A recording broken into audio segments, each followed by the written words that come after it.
اهلا بيكم مشاهدينا الكرام من مطبخ يوم الاثنين، ومعانا خبيره الطهي الاستاذه مها مرعي. اهلا بيكي يا مها. اهلا بيكي يا هاله. والحقيقه انا عايزه اقول للساده المشاهدين معانا الحقيقه اشكال فنيه رائعه من عجينه العيش الكايزر هتقدمها لنا النهارده ونتعرف عليها مها، وايضا هتقدم لنا النهارده الحلو طرت البلح الرطب، وخصوصا البلح الرطب طبعا دلوقتي متوفر في الاسواق وهو ده الوقت بتاعه او الموسم بتاعه. قبل ما نبدا بس احب اقول لحضراتكم هنشوف مع بعض شكل، صدقوني ده مش ديكور لكن ده عيش فعلا. بنشوف الفنانه مها، الله يخليك، انا اهو شايلاه. تسلم ايديك. بنشوف مع بعض تحفه فنيه. هو من عجينه الكايزر برضو، بق التمساح مفتوح يعني اتمنى ان انتوا تجربوه وتشوفوا يا ريت الاستاذ مصطفى، يا ريت بس نشوف كده شكل التمساح اهو. التمساح اهو فاتح بقه، ده كل دي عجينه كل دي عجينه العيش الكايزر. والتمساح فاتح بقه بيستعد انه ياكل الفريسه بتاعته. وعجينه الكايزر ممكن نعمل اشكال فنيه تعجب اطفالنا، وممكن نعمل اشكال كتير، وهقول لحضراتكم برضو ايه الفكره في كده، وممكن نعمله على الهوا ازاي عملناه كده. يعني الفكره بسيطه جدا. تمام. وانا نفسي بس ان حضراتكم تعملوا الكايزر في البيت وما تخافوش، لان العيش بالذات حتى لو لا قدر الله فشل معاكي مش هيخسر. احنا ممكن بنقطعه وبنحطه في الفرن يبقى زي البقسماط، ولما نعمل اشكال زي كده ممكن اطفالنا يعني يساعدونا فيها ويعجبهم. وده الكايزر التقليدي بقى بالسمسم وحبه البركه. واحنا هنا عملنا حاجه زي القرص كده اللي هي الكبيره شويه. وده الكايزر للمدارس، وممكن ده للرحلات او للميكس جريل. فنقدر نقول، وهنا الضفيره برضو، الضفيره من الحاجات برضو اللي الاطفال ساعات بيحبوها قوي، وشكل جميل وتغيير الحقيقه. ويمكن احنا العيش الكايزر بالذات اخترناه لان احنا دخول مدارس، ودايما الاولاد بيفضلوا الحاجه الطريه، والعيش الكايزر بالذات احنا بدل ما نشتريه اكيد هتبقى تكلفه عاليه بالنسبه لنا، الى جانب ان احنا لو كان بيتباع قطع كده ممكن هو برضو ما بنضمنش السلامه الصحيه له، فالاحسن احنا نعمله في البيت. معانا كلنا بنقول المقادير كده. الحقيقه انا هقول لحضراتكم المقادير، بس في كلمه بعد اذنك يا هاله عايزه اوجهها لكل مشاهدينا الكرام. انا عايزه اقول لكم حاله الغلاء الفاحش اللي احنا بنواجهها دلوقتي ممكن نتغلب عليها كلنا كربات بيوت او كمرأة عامله باننا حاجتين. الحاجه الاولانيه ان احنا نمتنع عن شراء الحاجات اللي غاليه قوي زي الطماطم وصلت ل 10 جنيه. انا ممكن اطبخ بصلصه، ممكن طبق السلطه استغنى عن الطماطم لغايه ما تنزل. الحاجه الثانيه ان انا ممكن اصنع حاجتي في البيت، كل المخبوزات نعملها في البيت. الجبنه البيضاء عملناها لحضراتكم على الهواء، والزبادي عملناه في البيت. اللي انتوا حضراتكم عايزين نعمله مع بعض انا تحت امركم في استقبال اتصالاتكم مع هاله مع فريق العمل الجميل. اطلبوا اللي انتوا عايزينه وهقول لكم على الهواء. بنفكر حضراتكم باتصالنا 5841443. بنستقبل اي اتصال هاتفي لكم، اي استفسار عايزين انتوا تستفسروا عنه زي ما احنا شفنا دلوقتي المقادير، ويا ريت ان احنا نقولها مره ثانيه بسرعه كده. المقادير احنا عشان نعمل كيلو دقيق بنجيب دقيق، بس ندقق قوي في اختيار الدقيق، يكون مخبوزات، مش اي دقيق هينفع معايا في العيش، او خصوصا الكايزر حساس قوي. هناخد كيلو دقيق مخبوزات وهنحط له 450 ملي ميه، والملح والسكر. الملح دايما معلقه صغيره، السكر ممكن نخليه معلقتين كبار. ودايما بنقول في العجائن دايما بعد اذن حضرتك بيبقى السكر لازم مع الملح، يعني في اي عجينه بنلاقي ان الاثنين لازم يبقوا مع بعض. هقول لك ليه، يعني حتى في حكمه بتقول لك والضد يظهر حسنه الضد، يعني دايما كل شيء بالضد يظهر حسن الثاني. فالملح بيبرز السكر اللي فيه. انا قلت لحضراتكم الخمس مكونات دي اساسيه لاي عمل العيش الفينو او الكايزر او البلدي. طب عشان اعمل الكايزر هزود على الاضافات دي، هزود 3 حاجات. هزود زبده وبالطين ولبن باودر.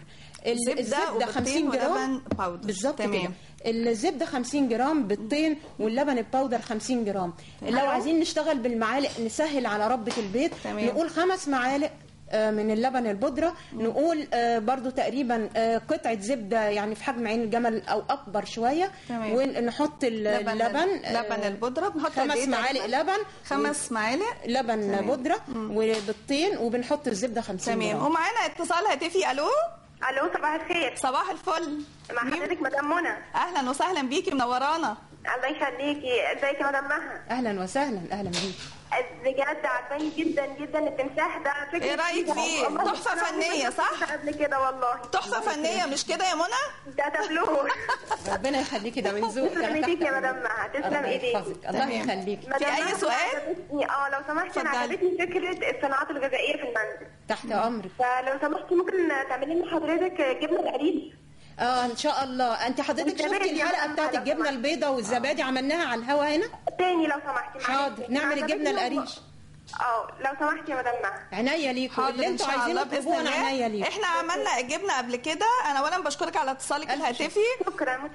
وان شاء الله باذن الله هنقدم لك الجبنه مره ثانيه. احنا عملناها على الهواء ونعمل الجبنه القريش. واحنا مرفت عملنا الريكوتا والبيضه، نعمل القريش ان شاء الله باذن الله. الفقره دي جميله ان احنا نصنع كل حاجه في البيت، ان احنا ما نلجاش الى ده هدفنا والله، ان احنا نعمل كله في البيت، مخبوزات واكل. عملنا الشاورما على الهواء، عملنا البرجر على الهواء. فاللي انتوا عايزينه اطلبوه، عشان انا مش عايزه ست البيت تتكلف ولا زوجها يكلف ويرهق نفسه في الميزانيه. عايزين نرجع سيدات في البيت شاطرين زي جداتنا ما كانوا شاطرين وبيعملوا كل حاجه. احنا من باب اولى دلوقتي في الغلاء يا هاله نبقى اشطر من ايام زمان. ده زمان في الرخص كانوا بيعملوا، احنا دلوقتي في الغلاء ما نعملش. لا صح. وطبعا المراه المصريه يعني متميزه دايما بشطارتها. ومعانا اتصال تاني تليفوني. الو. اهلا وسهلا. صباح الخير. صباح الفل. ازي حضرتك؟ اهلا وسهلا بحضرتك. تمام. كنت عايزه اسال مدام مها. طب نتعرف على اسم حضرتك الاول. دكتوره ايمان. اهلا وسهلا بيك يا دكتوره ايمان. انا بنتي عندها 12 سنه وبعمل لها دايت. فكنت عايزه اعرف لو انا بدل ما اجيب لها كايزر ده سن اقدر اعمله في البيت؟ تمام. في اي سؤال تاني؟ ميرسي يا حبيبتي. بنشكرك جدا جدا. ان شاء الله اجابتك على طول دلوقتي من مها. عايزه تعمل الكايزر دايت. احنا ممكن نشيل الزبده، ممكن نستغنى عن الزبده خالص. في زبده في السوق زيرو فات، يعني السعرات اللي فيها قليله جدا. ممكن نستعيض عن الزبده كامله الدسم بالزيرو فات. ممكن نقلل الزبده، ممكن نحط زبده وزيت. يعني ممكن تقللي. فحضرتك ليكي الاختيار تشيليها خالص او تشيليها وتحطي زبده زيرو فات بدل الزبده كامله الدسم. ممكن تحطي خليط ما بينها وبين زيت الذره، وممكن تحطي يعني نص الكميه اللي انا قلتها. على فكره الزيت مش اساسي ان انت تحطي مقدار معين، حطي لغايه ما تلاقي العجينه لفت معاك. انا هوري حضرتك عجينه خمرانه انا عاملاها قبل الهوا. بصي حضرتك العجينه بتبقى عامله ازاي. دي عجينه عجينه الكايزر انا عملتها قبل الهوا وخمرتها. منين حضرتك تعرفي ان هي خمرانه؟ انك انت بتحطي صباعك كده ما بيغرسش، يعني اهو انا حطيت صباعي اهو كده العجينه خمرانه 100%. دي عباره عن ايه؟ الدقيق واللبن والبيض والزبده والمكونات الاساسيه اللي هي ولبن البودره وال 450 مللي ميه. الميه مش لازم تاخدها كلها لغايه ما تتعجن. عايزه اوري حضراتكم ازاي تعملوا. طب انا عايزه بس اسالك سؤال الاول. احنا دلوقتي بنسيبها قد ايه تخمر؟ يعني قعدت معاكي قد ايه؟ ساعه في الحر ده ساعه كفايه قوي. ساعه تمام. طيب دلوقتي المفروض احنا هنبدا بقى نعمل العيش الكايزر. خلاص كده هي خمرت معانا ونبدا دلوقتي في تنفيذ العيش الكايزر نعمله. طبعا الكايزر معروف ان هو بيبقى مدور، يعني دايما بيبقى الشكل بتاعه. انا كده هقول لحضرتك برضو ازاي نعمله عشان هو له فن شويه في التدويره بتاعته. انا بمسك العجينه كده. اولا العجينه ما بتلزقش خالص في الايد، يعني هي مش مطاطيه، هي من النوع اللي هي كلها بتبقى قطعه واحده اهو. هعمل ايه بقى؟ هي دي بقى اللي بتطلعه الشكل المدور. تمام. معانا اتصال هاتفي. الو. السلام عليكم. عليكم السلام ورحمه الله وبركاته. ممكن اكلم مدام مها؟ طب نتعرف على اسم حضرتك الاول. رباب. اهلا وسهلا بيكي. اتفضلي. عايزه اعرف طريقه عمل الهمبرجر والشاورما. عملناهم على فكره وتحت امرك نعملهم تاني ان شاء الله. عملناها على الهوا الاسبوع اللي قبل اللي فات الشاورما، وعملنا البرجر ونعملهم تاني وتالت واللي انتوا عايزينه. انا تحت امرك. انا بيعجبني الحاجات اللي حضرتك بتعمليها جميله جدا الصراحه. ما تحرمش منك ولا من ذوقك، وانا تحت امركم وعناية ليكم والله. في اي سؤال تاني يا رباب؟ لا ميرسي. نورتينا، بنشكرك جدا على اتصالك. بصي بقى حضرتك التدويره دي اهي كده انا عامله كده بصوابعي ويا دوب بس سنداها عشان تطلع مدوره اهي. يعني احنا طلعت عيش كايزر كامل الاستدار اهي. يعني كويس كده زي ما احنا شايفين كده ان هي فعلا يعني مجرد هي مش تاخد وقت. دي حاجه بسيطه إيه جدا. عايزين كمان ندي لاولادنا قيمه غذائيه اكتر. هحطها كده. ده بيضه اهي. ده بيض مضروب. بيض ايوه. وبعدين اهي نغطسه كده في السمسم كده وحبه البركه وحبه البركه. وبعدين اروح ضغطه عشان ما يقعش كده اهو، وهرصه في صينيه مدهونه زيت، هرصه في صينيه مدهونه زيت كده. تمام. نعمل كمان واحده اهو زي ما احنا شايفين. اولا ما اخدتش وقت، بس خلي بالك من التدويره اساسيه اهي. اعمل كده وبعدين احطه في الطبق، هسنده بقى زي ما قلنا كده، بضغط عشان تبقى التدويره تديني شكل الكايزر المنتظم في الشكل اهو كده اهو كده. كل ما تخدميها اكتر كل ما تديكي شكل الاستداره ممتازه اهي. وبعدين اهي كملت الاستداره، وبعدين غطسها كده وفي السمسم وحبه البركه واهي. عايزه اقول لحضرتك حاجه بالنسبه للمراه العامله، ممكن تسوي العجينه نص سوا وتحطيها في الفريزر، مش لازم تعملي العجينه دي كل يوم. بس هل تاثر على انها هقول لك على حاجه. انا يعني معلش نسيت اقول لك انك اخبزيها نص خبز. يعني انا دلوقتي دول جاهزين ان انا احطهم في صينيه مدهونه زيت في الفرن كويس، ممكن اخليها نص سوا ما تتخبزش كويس، وبعد ما تبرد احطها في كيس بلاستيك واشيلها في الفريزر. يبقى المراه العامله تعبت مره واحده بس في الاسبوع، عملت الكايزر وحطيته نص سوا في الفرن، واطلعه لما يبرد خالص في كيس بلاستيك واشيله في الفريزر. عايزه استعمله اطلعه اخبزه اسويه في الفرن حوالي ربع ساعه على درجه حراره 220 في حوالي من 20 ل 25 دقيقه. ده لو هو لسه ني كده. لو انا سويته نص سوا بحطه 10 دقائق بعد ما يطلع من الفريزر. عايزه لو حضرتك بقى عايزه تعملي شكل التمساح اوريكي انا عملت يعني الحقيقه الشكل الفني ده اكيد هل صعب؟ يعني احنا بصراحه لا والله يعني نعمله مع بعض على الهوا على طول اهو. يعني اول انطباع الواحد اول ما شافه حس ان هو ممكن يكون صعب جدا في تنفيذه. بالعكس ابدا هو وبعدين عايزين نعرف ازاي بتعملي الشكل ده. هو يعني ده اللي احنا هنعمله دلوقتي اهو. انا كده بس طبعا السرعه مش هتخليه متقن زي ده، لكن ناخد الفكره بس.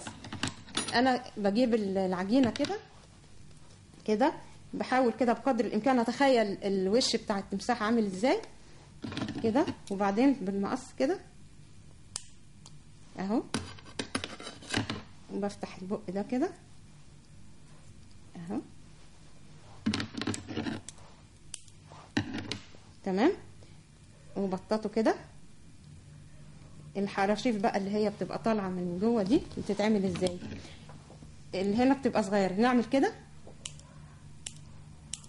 كده، بضيق الفتحه بتاعه المقص، بضيقها كده علشان لو تلاحظي ان التمساح في الطبيعه الحراشيف الصغيره دي او النتوءات دي بتبقى صغيره عن البق. تمام. نعمل العينين عمل فني جميل جدا بالعجينه. العينين هنعملها بوحدتين قرنفل اهي، بغرز القرنفله كده والقرنفله كده كده ايوه، وكمان ادي عين هنا وعين هنا كده تمام كده. انا فاتحه يعني هو ادى شكل. اسند بقى التمساح من جوه بورقه فويل، اسنده بورقه فويل علشان يفضل البق كده مفتوح. وشوفوا حضرتك بقى ادى الوش اهو، او اديله كده باينه الكاميرا كده مش عارفه كده كده يعني احنا دلوقتي ده الراس بتتعمل لوحدها. ادي العينين بتاعته اهي تمام كده كويس. ادي العينين اتجرزت اهي. طيب نعمل الجسم ازاي بقى؟ هي طبعا فكرة المقص كانت جديدة بالنسبة لنا، خاصة عشان نعمل نفس الشكل او نقول الجلد نفسه بتاع التمساح. أيوة. القطعة اللي هي بتبقى بارزة شوية. ايوه انت هتعملي بقى الجسم كده تمام اهو. هتوسعي بقى النتوءات اللي فيه، هتوسعي الفتحة بتاعة المقص هتوسع. يعني هنعمل كده ادي الراس كده كده، اكبر ليه؟ لان هو في الطبيعه النتوءات اللي في الظهر اكبر من اللي في الراس كده اهي اهي اهي. ودي الفكره ببساطه ما خدتش وقت ولا مجهود. ونقدر بقى ان احنا نبدع، كل واحد يعمل شكل من الاشكال اللي هي بتكون الديل جميله بتلفيه وبرضه بنفس الاسلوب بالمقص تمام. جميل جدا جدا. وعلى فكره اقدر اعمله بعد، انا اسفه، ممكن نعمل منه البيتزا ونحطها في طرطات كده صغيره لو عندي عيد ميلاد او عندي حفله. نفس العجينه نفسها بنفس بتاعت البيتزا، ممكن اضيف لها زيت زيتون. يعني انا ممكن اضيف للعجينه زيت زيتون، تبصي تلاقي ان هي بقت هشه زي عجينه البيتزا، واعمل لها الترتات الصغيرين لو عندي عيد ميلاد او عندي حفله او بوفيه، ممكن احطها في الترتات الصغيره او في صينيه. ما بيختلف العيش الفرنجي عن العيش الكايزر في العجينه بتاعته. طبعا احنا بنقول فرنجي، يمكن في القاهره بيقولوا ان هو العيش الفينو ان هو عيش فينو، لكن احنا في اسكندريه دايما بنقول العيش الفرنجي. الكايزر والفينو او الافرنجي الاثنين نفس العجينه. احنا ساعات بنحط اضافات، مثلا ساعات يتحط زبده بدل الزيت واحد، لكن نفس العجينه بتنفع فينو وبتنفع افرنجي يعني وكايزر. عايزه اقول لحضرتك ان 5 مكونات ممكن اعملهم في العيش: الدقيق والميه والخميره والملح والسكر. تمام، دي اساسيه. كده احنا نكون قدمنا دلوقتي فقره العيش الكايزر. نتمنى يا رب تكون عجبتكم. ان شاء الله هنلتقي تاني مع مها، لكن مع الحلو. والحلو النهارده هيكون طرت مع بلح، بتقولي عليه بقى بلح بيقولوا اسود وبيقولوا رطب. ان شاء الله باذن الله نلتقي بمها مره تانية. وايه رايكم دلوقتي ناخدكم نروح ونشوف هذه الفقره